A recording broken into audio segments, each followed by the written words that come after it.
네, 김진팔입니다. 네, 이 영상은 러시아 측 영상인데요. 그 푸틴 대통령의 관전지, 사전지, 하여튼 별장인지 거기를 이제 공격을 했다는 거, 그걸 격추했다는 이 병사가 이제 당시 상황을 설명하고 있는 것 같은데 외국어죠? 그러니까 그냥 넘어가고요. 자, 이렇게 쭉쭉 넘어가. 이제 인터뷰 영상이에요. 똑같은 거예요. 그래서 이 장소 제가 이제 다시 찾은 위치에 의하면 여긴데요. ISW 지도로 보시면 이렇게 되는데 여기까지 과연 우크라이나가 드론을 날릴 능력이 되냐? 됩니다. 왜냐하면 여기까지 날아간 적 있거든요. 이 항구. 그러니까 다시 보시면 여기가 어디냐면은 여기 항구에 그 에너지 시설 무슨 그거 유조선 같은 거 있잖아요. 여기서 이제 배들이 기름을 싣고 수출한다. 그러니까 거기 공격한 적이 있어요. 그렇기 때문에 우크라이나가 여기까지 날릴 충분한 능력은 되고요. 다만 안 했다니까. 양쪽의 일방적인 주장을 저는 전해드리고 싶습니다. 그냥 이거는 러시아 측에서 나온 그거거든요. 그래서 노브고로드, 그러니까 여기가 이제 푸틴 대통령 이제 공격받은 장소라고 하는 것입니다. 41대가 파괴되었고, 그러니까 여기까지 이제 들어가는 그걸 확인하고 공격했다 그런 얘기도 있고요. 그리고 이쪽에서 또 무인항공기 또 49대 또 한 대 이렇게 파괴됐다 그런 것입니다. 그래서 합치면 49 한 대, 그럼 50대 91대잖아요. 이쪽으로 온 것만 91대야. 어쨌든 그렇고요. 러시아 국방부는 푸틴 대통령 관저를 공격한 우크라이나 드론이 수미아 체르니브 지역에서 이륙했다고 밝혔습니다. 키예프는 여러 방향에서 공격을 시도했으며 드론들은 브리안스크, 스몰렌스크 어디 상공에서 격추되었습니다. 그래서 키예프의 공격으로 대통령 관저군요. 피해가 없었다고 덧붙였습니다. 그래서 이거는 잔해, 격추된 드론 잔해라고 합니다. 우크라이나 측에 뭐가 계란 비슷한 그런 걸 만들었나 봐요. 러시아 방공군 승무원장이 그로문 푸틴 대통령 관저 공격 중 격추된 우크라이나제 차클룬비 무인기를 보여주며 이 고폭탄들은 다량의 살상 물질로 채워져 있으며 인명 살상과 시설물 파괴를 목적으로 설계되었다고 말했다. 현지 주민 인터뷰가 나오고 있습니다. 로시노 주민은 태공방어 작업에 대한 자세한 내용을 다음과 같이 전했습니다. 뭐라고 로켓포 소리가 들렸고 그렇습니다. 국방부, 러시아 국방부 발표입니다. 국방부는 푸틴 대통령 관저에 대한 우크라이나의 공격 작전도를 공개했다. 그러면서 테러 공격이고 이제 러시아 측 소문 채널에 의하면 대통령 관저 공격에 대한 언론과 군 정치 지도부의 강경한 반응은 우연이 아니었다. 소식통에 따르면 공격 당시 대통령의 딸인 가테리나 여사가 아들과 함께, 그러니까 딸하고 손자가 있었네. 이러한 상황은 국영 언론의 태도를 결정짓는 요인이 되었다. 이 사건은 더 이상 일상적인 군사적 사건이나 기반 시설에 대한 공격 시도로 인식되지 않았다. 이는 국가 원수 가족에 대한 직접적인 위협으로 여겨졌고, 이러한 사건은 고층 건물이나 정유 시설 공격과는 완전히 다른 양상으로 인식되었다. 최근까지는 국가 원수와 그 측근에 대한 공격을 자제하는 양자 합의가 유효했지만 이제는 더 이상 효력이 없는 것으로 보인다. 그러면 이게 미국과 연관이 있느냐? 제가 어제 댓글창에 또 어떤 분이 알려주셨는데, 유럽연합은 실제로 자체적인 범지구 위성항법 시스템인 갈릴레오를 보유하고 있어서 미국 GPS, 러시아 글로나스, 중국의 베이도와 경쟁하거나 상호 보완적인 관계, 거의 같은 동급이거나 조금 더 나을 수도 있다고 합니다. 갈릴레오 시스템은 민간 통제의 독립적인 범지구 항공 GPS 같은 거랍니다. 그래서 유럽도 유럽 내에서는 이런 걸 공격을 이제 우크라이나의 좌표를 찍어줄 능력이 된다. 그러한 내용입니다. 이후에 가야 칼라스 대변인은 푸틴 대통령 자택에 대한 우크라이나 공격 주장을 부인하며 이는 의도적인 주의 분산 자작극이라는 거죠. 그런데 제가 과거에 이거 찾던 영상인데 나왔습니다. 크렘린 궁 돔에 저 드론 공격하는 그거. 우크라이나가 2023년 5월 크렘린궁을 공격하여 러시아 대통령을 겨냥했다는 사실을 다시 한번 알려드립니다. 이게 그 행진 5월 승리날 행진 직전이었는데요. 그때도 이것 때문에 시끄러웠는데 우크라이나는 그때도 또 아니라고 했습니다. 트럼프는 젤렌스키를 개자식이라고 불렀다. 뉴욕타임즈. 트럼프는 첫 임기 때 크렘린궁이 아닌 우크라이나를 2016년 대선 개입의 배후로 지목하기 시작했습니다. 그리고 바이든 가족에 대한 조사를 젤렌스키 대통령에게 압박하려 했던 시도가 그의 첫 번째 탄핵으로 되치기 당한 거죠. 그러니까 젤렌스키가 바이든 가족한테 뇌물을 줬지 않냐. 그걸 이제 그 당시 이제 트럼프 대통령이 압박을 했는데 젤렌스키가 바이든 쪽에 붙어갖고 트럼프한테 불리한 가짜 증거를 이렇게 아마 제공하는 바람에 트럼프가 탄핵 위기에 몰렸던 적이 있었던 것 같습니다. 그래서 개자식이라고. 그러니까 안 좋아하는 거예요. 기본적으로 젤렌스키를. 트럼프는 우크라이나를 지지한 켈로그를 멍청이라 불렀다. 뉴욕타임즈. 도널드 왜 이렇게 늦었나요? 여기도 자세한 거 나오는데 뭐 우리 다 아는 얘기죠. 젤렌스키 편에 서갖고 막 중간에서 농간 부리고 하다가 잘린 사람 켈로그. 그래서 위트코프가 됐죠.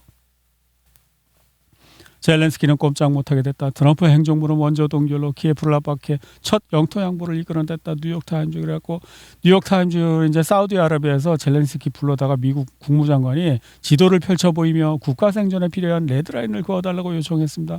우메로프는 현재 전선을 따라 레드라인을 그었고 이로써 영토의 약 20%를 잃는 것을 받아들였습니다. 그리고 또한 자포리자 원자력 발전소와 킨번 스핏에 반환을 요구했습니다. 여기가 어디인고 하니 제가 선을 그어드리겠습니다. 네. 그러니까 우크라이나 측 대표가 이렇게 선을 그었다는 것입니다. 그리고 이제 두 군데를 더 요구했다는 것입니다. 어디 요구했냐면 자포리자 원자력 발전소 여기 러시아가 갖고 있잖아요. 요거 돌려달라는 것입니다. 그 다음에 킨번 거시기는 뭐냐면 여기예요. 요 끄트머리에 있는 여기를 돌려달라는 것입니다. 예, 러시아가 여기 갖고 있답니다. 네, 그 이야기입니다. 자포리자 원자력 발전소와 킨번 스핏의 반환을 요구했습니다. 이에 트럼프 대통령은 원조 재개를 지시했습니다. 일단 우크라이나가 땅을 이제 양보했다는 것이에요. 그래서 이제 원조를 다시 재개했다고 합니다. 파이낸셜 타임즈에 따르면 푸틴 대통령 관저 공격으로 키예프는 국제적인 외교적 압력을 받고 있다. 키예프 정권은 노브고로드인 지역에 있는 푸틴 대통령 거주지에 대한 공격 시도 이후 심각한 외교적 파장을 완화하려고 노력하고 있지만 이 사건은 미국뿐만 아니라 여러 다른 국가들로부터 비판을 불러일으켰습니다. 미국은 유럽연합에 참여 없이도 2026년 러시아와 평화협정을 맺을 수 있다. 헝가리 총리 빅토르 오르반. 서방이 과거에는 단결력을 보여줄 수 있었지만 이제는 끝나. 이게 뭐야? 유럽연합에 참여 없이도. 그러니까 니네가 러시아랑 전쟁하고 싶으면 계속 하는데 나는 러시아하고 이제 끝낼 거야. 평화야. 이렇게 한다는 건죠. 별도 분리예요. 그냥 유럽 니들은 맘대로 해. 러시아랑 싸우든지 말. 나는 러시아하고 평화협정 맺을 거니까 우리는 러시아랑 안 싸울 거야. 이런 입장인 거죠. 그런데 워싱턴 포스트에 따르면 잘루지니 총사령관이 내년에 우크라이나 대통령이 될 예정이다. 그는 젤렌스키 대통령의 사임 이후 국민통합정부를 이끌게 될 것이라고 노동당 칼럼니스트 데이비드 이그나티우스가 전했다. 그는 전쟁이 계속되어 교착 상태에 빠질 것이면 러시아군은 드네프로페트롭스크로 접근할 것이라고 예측합니다. 나토가 EU 영공을 넘어 민간 항공기를 출동시키려던 러시아 드론을 격추한 후 전쟁이 확대될 것. 이거 뭐라? 마지막 부분이 중요해. 나토가 EU 영공을 넘어 민간 항공기를 충돌시키려던 러시아 드론을 격추한 후 전쟁이 확대. 이걸 미리 어떻게 얘기하는 거지? 러시아가 드론을 보낼 거래요. 내년에 잘루지니가 대통령이 된 다음에 러시아가 드론을 어떻게 보낼 거래. 보내갖고 이 EU 영역에 있는 민간 항공기를 격추를 시도할 거고 그걸 나토가 그 드론을 격추할 거래. 그런 다음 나토가 공식적으로 이 전쟁에 참여할 거라는 이런 예언을 누군가가 했어. 예? 이 사람이 누구냐? 노동당 칼럼니스트 데이비드 이그나티우스. 이거 어느 노동당이야? 어쨌든 예언을 했어. 내년에 일어날 사건을. 와, 대박인데? 그러니까 내년에 러시아가 드론을 보내서 이쪽에 있는 민간 항공기를 공격하려고 시도할 건데 그걸 나토가 격추를 할 것이고 그러면 나토는 여기에 참여할 것이다. 뭐 이런 얘기 같은데, 그죠? 게다가 프랑스와 영국은 유엔이나 EU 승인 없이도 휴전 감시에 나설 준비가 되어 있으며 우크라이나 측의 초청만으로도 충분하다고 독일 일간지 디벨트는 전했다. 야, 니네가 뭐 유엔이나 EU가 승인 안 해도 프랑스와 영국은 우크라이나가 들어와 달라고 하면은 군대 들어보낼 거래. 그럼 뭐 끝났네 얘기. 굳이 복잡하게 이거다 저거다 얘기할 필요 없네. 그래서 제가 가끔 가는 이 마틴 암스트롱 블로그에 이런 이제 얘기를 이제 보면 이 제일 마지막에 제가 링크는 제 텔레그램 채널에 해드리겠습니다. 여기 뭐라고 나오냐면은 유럽은 어떤 평화협정이라도 틈타 우크라이나에 나토군을 주둔시키고 러시아가 평화협정을 위반했다고 주장하여 전쟁을 정당화려 할 것입니다. 만약 평화협정이 체결된다면 이렇게 해서 이제 잠깐 할 때 올해 이제 해 지났으니까 1월에서 2월 첫째 주 사이가 될 것입니다. 하지만 그 협정이 올해 지속될 것이라고 기대하지 않는 것이 좋습니다. 평화는 없을 것이다. 선거도 없을 것이며 오직 전쟁과 군사화만이 있을 것이라고 우크라이나 국회는 선언했다. 군사개혁 없이는 우리는 호스피스 병동이 될 겁니다. 전쟁은 계속될 것이고 평화도 선거도 없을 겁니다. 지속가능한 생존을 위한 유일한 길은 군사화뿐입니다. 베주글라야 의원은 비관적인 전망을 덧붙였다. 예, 우크라이나도 뭐 평화 원하지 않는다는데 국회에서 우크라이나와 러시아는 2027년까지 평화협정을 체결할 거예요. 파이낸셜 타임즈와 이코노미스트가 예측하는 내년 주요 전망 그렇다 아니다 말이 많아요. 우크라이나 사령부와 크라스노아르메이스크 드미트로프 광역권 사실을 받아들이지 못하는 모습을 보여주었다. 이게 아마 어제도 나온 것 같은데요.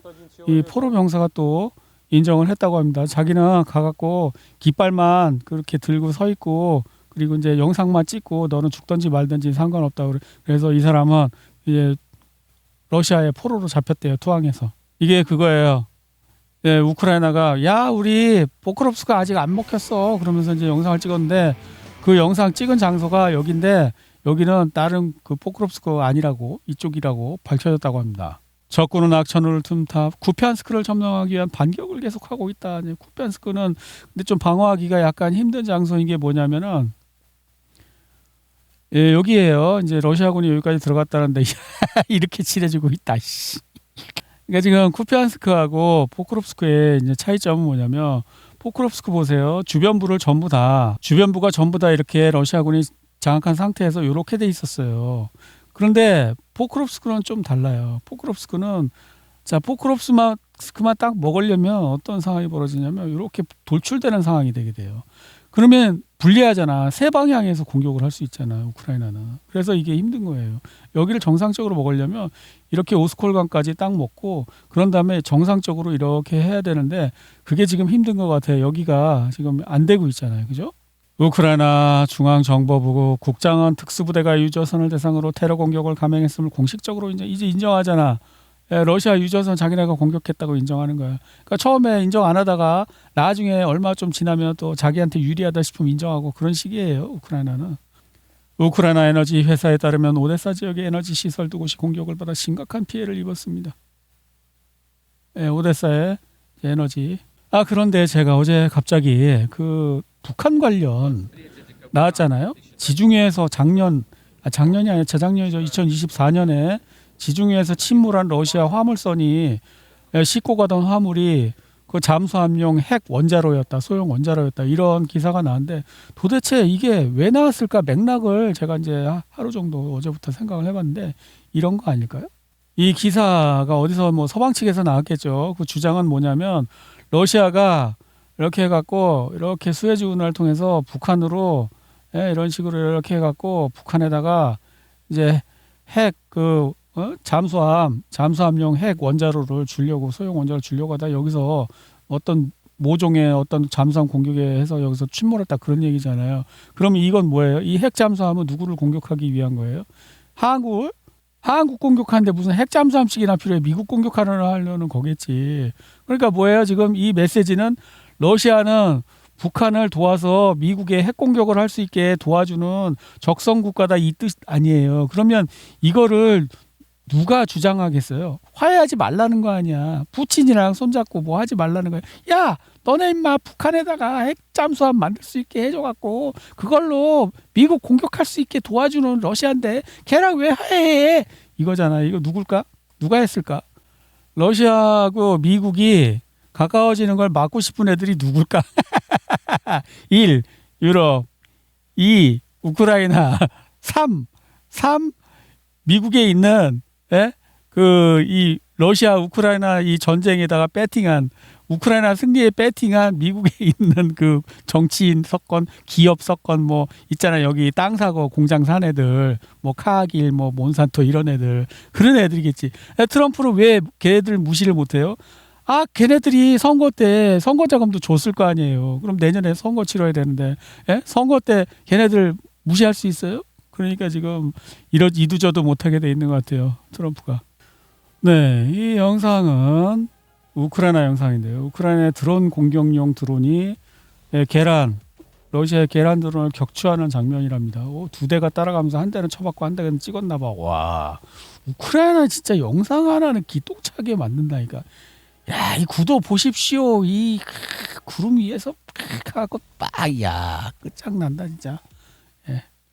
우크라이나 드론 요격기가 고고도에서 현대화된 계란2 드론을 격추하고 있다.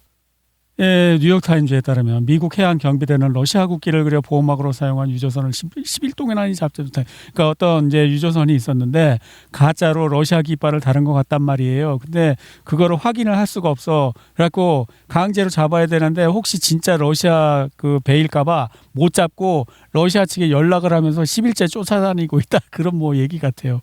예, 미국 측에서는 이제 러시아하고 되도록이면은 사이좋게 지내려고 그러는 것 같습니다. 왜냐하면 트럼프도 평생 대통령 할 거 아니고 물러나면 보호막이 있어야 될 거 아니에요. 그러면 변호사 이제 걔네들 또 법률 공격 들어오면 변호사 사서 싸워야 될 돈이 있어야 되잖아. 그러니까 푸틴이 그걸 제공하는 비즈니스를 제안한 거지. 그러니까 이제 트럼프가 개인적인 그게 먼저죠. 누가 국가가 먼저인 정치인이 어디 있습니까? 개인적 안위가 먼저지. 이거는 이제 실험이었었는데요. 이거 굉장히 의미 있는 실험 같은데요. 하여튼 언제라고는 얘기를 안 하는데 이 아이, 인간 아이와 침팬지를 같이 키우면 침팬지가 인간처럼 될 것이다라는 가설하에 실험을 했는데 반대래. 인간이 침팬지처럼 되더래. 그래서 제가 이거 바로 이거다. 만약에 아이가 있다면은 아이한테 이 교육 자료로 중요하게 사용할 수 있다. 왜? 자 보세요. 인간이 있고 침팬지가 있어요. 근데 같이 섞어 놓으면 어떻게 돼요? 침팬지가 인간의 수준으로 올라가는 게 아니라 인간이 침팬지 수준으로 떨어지는 거예요. 왜냐고요? 침팬지는 더 이상 올라갈 수 있는 능력이 없잖아. 인간은 떨어질 수 있는 능력은 있어. 그죠? 그러니까 어떻게 돼요? 너하고 너보다 수준 떨어지는 그런 이제 비례한 애들이랑 사귀면 어떻게 된다? 네가 걔네들 수준으로 떨어지는 것이지 걔네들이 네 수준으로 올라오지 않는다. 그런 이제 교육 자료로 이걸 사용할 수 있을 것 같아서 가져왔습니다. 제 텔레그램에 링크하겠습니다. Pull me up. Do you understand what I'm saying? It's so much easier for somebody to pull you down